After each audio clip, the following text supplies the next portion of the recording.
world. It is, as I mentioned a number of times, the center of the Islamic world physically, which means that 1.7 billion Muslims are looking to Saudi Arabia, not as a religious leader, because it's also important to say that my government has never ever claimed a religious leadership.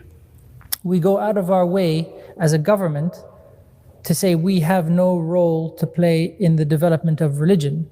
Now, we influence our religious scholars, definitely, but that is not the end-all be-all of religion. And the royal family, for instance, in Saudi Arabia, again, goes out of its way to say it's not related to the Prophet, which is a unique thing among leadership in the Middle East. Every leadership in the history of the Middle East has always said they're descended from the Prophet because it gives them a legitimacy of some sort. We've said, look, we're just a tribal bunch of Bedouins who happen to win the war.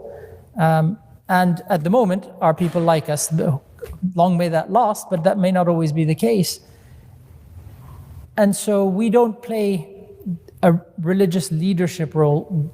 What we do is we bring the Islamic world to a place to try and unify them. And that is our ability. We have a convening power over the Islamic world.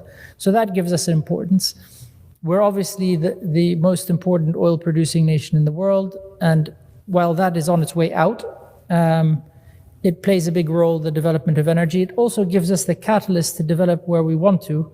So our Minister of Energy recently said that Saudi Arabia is looking at moving from being an oil producing nation to an energy producing nation.